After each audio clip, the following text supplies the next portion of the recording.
Assalamualaikum warahmatullahi wabarakatuh. Solih dan solihah, alhamdulillah. Hari ini kita kembali berjumpa untuk belajar bersama-sama ilmu pengetahuan sosial di tema 3, peduli terhadap makhluk hidup. Di tema 3 untuk muatan pelajaran IPS, kita akan belajar tentang bentang alam. Indonesia memiliki bentang alam yang beragam. Bentang alam adalah bentuk muka bumi yang terbentuk karena proses alam. Berikut bentang alam yang ada di Indonesia. Yang pertama, gunung. Gunung adalah permukaan tanah yang menjulang lebih tinggi dari daerah sekitarnya. Tingginya lebih dari 600 meter di atas permukaan laut. Yang kedua, bukit. Bukit adalah bentuk permukaan bumi yang agak menonjol dan mempunyai ketinggian 200-300 meter di atas permukaan laut. 3. Dataran tinggi adalah bagian daratan yang datar dengan ketinggian lebih dari 400 meter di atas permukaan laut. Yang keempat, dataran rendah. Bagian daratan yang datar dengan ketinggian kurang dari 400 meter di atas permukaan laut. Selanjutnya, bentang alam yang selanjutnya adalah pegunungan. Pegunungan adalah tempat yang terdiri atas gunung-gunung dengan jumlah lebih dari 1. Yang keenam, perbukitan. Perbukitan adalah tempat yang terdiri atas bukit-bukit dengan jumlah lebih dari 1. Yang ketujuh, sungai. Sungai adalah aliran air yang besar dan terbentuk secara alami. 8. Danau. Danau adalah genangan air yang sangat luas dan dikelilingi daratan. 9. Pantai. Pantai adalah bagian daratan yang berbatasan langsung dengan laut dan merupakan daerah pasang surut air laut. Dan yang ke-10 adalah teluk. Teluk adalah bagian laut yang menjorok ke darat. 11. Laut.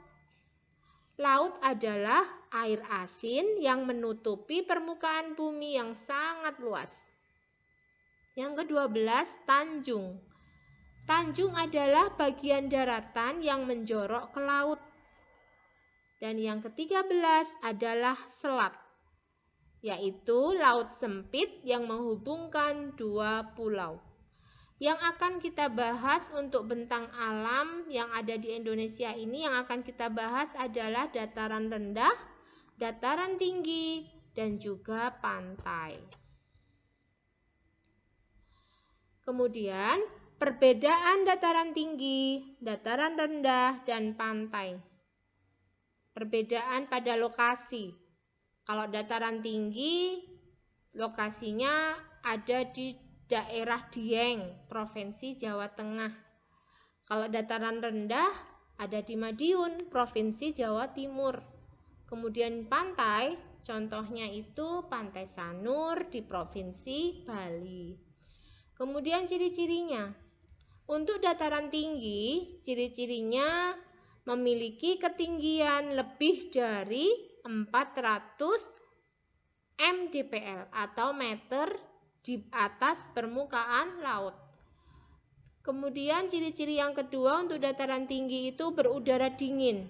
Dan yang ketiga, tanahnya banyak mengandung bahan organik. Selanjutnya untuk dataran rendah memiliki ketinggian 0 sampai 200 meter di atas permukaan laut. Biasanya dataran rendah ini berudara panas. Dan yang ketiga, tanahnya mengandung pasir, debu, dan lempung. Kemudian daerah pantai. Pantai ini ketinggiannya 0 meter di atas permukaan laut. memiliki udara panas, tanahnya berupa pasir, dan terdapat sumber daya laut yang besar. Sekarang contoh sumber daya alamnya. Contohnya kalau dataran tinggi ini contohnya ada tanaman terong Belanda, ada carica, ada kentang, itu ya dataran tinggi. Untuk dataran rendah itu contoh tanamannya ada padi, jagung, mangga, kacang, jati, dan lain sebagainya. Untuk pantai ini contohnya ada tanaman kelapa, ada ikan, rumput laut, terumbu karang, dan lain sebagainya. Sekarang manfaat dari dataran tinggi biasanya untuk daerah berdataran tinggi ini biasanya dimanfaatkan oleh manusia, oleh orang itu untuk tempat peristirahatan. Kemudian untuk lahan perkebunan, dan yang ketiga untuk objek wisata. Sedangkan dataran rendah manfaatnya itu biasanya dimanfaatkan untuk lahan pertanian, peternakan, dan industri. Kemudian pantai biasanya dimanfaatkan untuk nelayan ya, untuk mencari ikan, pedagang ikan, untuk pengrajin. Misalnya ada pengrajin kerang, pengrajin berbagai macam dari bahan dari laut begitu. Selanjutnya, kita akan membandingkan ciri tanaman berdasarkan dataran. Perhatikan gambar di bawah ini. Gambar pertama yaitu gambar tanaman padi. Dan yang gambar kedua ini adalah tanaman kopi. Nah, dua tanaman ini memiliki ciri yang berbeda ya berdasarkan datarannya. Kita akan bahas bersama-sama. Sekarang perbedaan tanaman kopi dan tanaman padi. Untuk tanaman kopi dapat tumbuh dengan baik yaitu pada daerah berdataran tinggi. Sedangkan tanaman padi dapat tumbuh dengan baik di dataran rendah. Kemudian tanaman kopi ini membutuhkan kondisi tanah yang banyak, mengandung hara dan organik yang tinggi. Sedangkan tanaman padi membutuhkan air yang banyak. Kemudian tanaman kopi itu kadar keasaman tanahnya 5-7. Dan tanaman padi membutuhkan tanah yang subur. Untuk tanaman kopi membutuhkan musim kering yang agak panjang. Sedangkan tanaman padi sebelum penanaman tanah diolah terlebih dahulu dan dibajak. Sekarang karakteristik dan pemanfaatan hewan, jenis hewan dan manfaatnya. Jenis hewan itu ada hewan ternak, hewan peliharaan, ada hewan liar. Kalau hewan ternak itu contohnya yang dibudidayakan ya nak ya, contohnya ada sapi, kambing, ayam, bebek, kerbau, dan lain sebagainya. Hewan peliharaan contohnya ada kelinci, kucing, burung, ada ikan hias, dan masih banyak lagi. Dan hewan liar itu contohnya ada singa, harimau, babi hutan, gajah, dan lain-lain. Jadi jenis hewan itu dibagi ada 3 ya nak ya, hewan ternak, hewan peliharaan, dan hewan liar.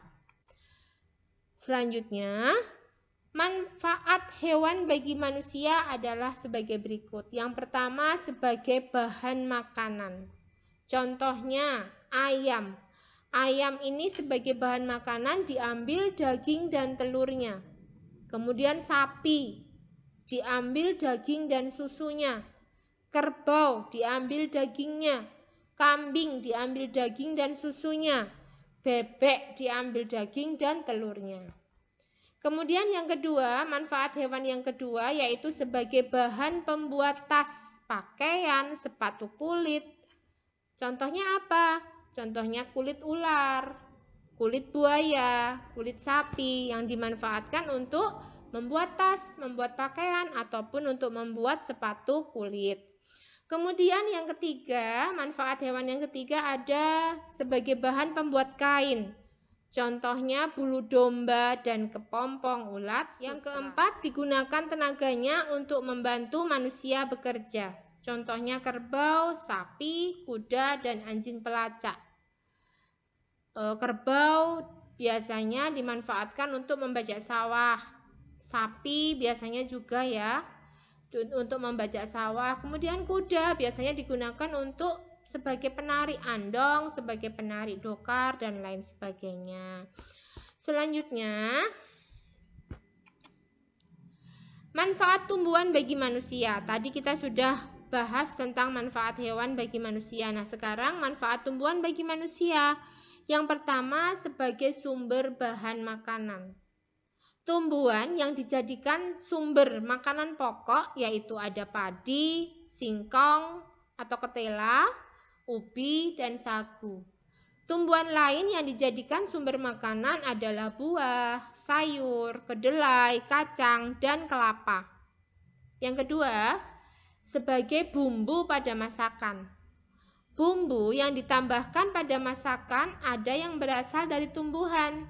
Misalnya bawang merah, bawang putih, lada, ketumbar, dan cengkeh. Yang ketiga, sebagai bahan obat tradisional. Di masyarakat Indonesia, jamu adalah salah satu jenis obat yang banyak digunakan untuk mengobati berbagai penyakit. Adapun tumbuhan yang biasa digunakan untuk bahan dasar jamu adalah jahe, kencur, kunyit, temulawak, dan asam jawa. Yang keempat, manfaat tumbuhan yang keempat, yang pertama sebagai bahan pembuat kain atau pakaian. Nah, anak-anak soli dan solihah, kira-kira tumbuhan apa yang dijadikan bahan pakaian? Ya, tumbuhan itu adalah tumbuhan kapas dan pohon randu. Setelah melalui berbagai proses seperti pemintalan benang dan penenunan menjadi kain, jadilah pakaian yang kita kenakan sehari-hari. Yang kelima, ini manfaat tanaman yang kelima yaitu adalah sebagai bahan pembuat kertas dan furniture rumah tangga. Bagian tumbuhan yang digunakan sebagai bahan pembuat kertas dan furnitur adalah bagian batang. Pohon yang dimanfaatkan sebagai bahan pembuat kertas adalah pohon pinus. Pohon yang dapat digunakan untuk furnitur rumah tangga adalah pohon jati, mahoni, ulin, dan eboni atau kayu hitam. Nah, tidak semua jenis pohon dapat digunakan sebagai alat-alat rumah tangga atau furnitur rumah tangga ya nak ya. Pohon yang menghasilkan getah dan kurang keras tidak cocok untuk dijadikan furniture. Begitu tentang manfaat tumbuhan. Alhamdulillah, aku semakin paham. Semoga apa yang Bu Lulu sampaikan hari ini dapat kalian pahami dengan baik, dan semoga ilmu yang kita pelajari hari ini bermanfaat, bukan hanya bermanfaat untuk diri kita sendiri, tetapi bermanfaat untuk kita semua. Bu Lulu tutup. Wassalamualaikum warahmatullahi wabarakatuh.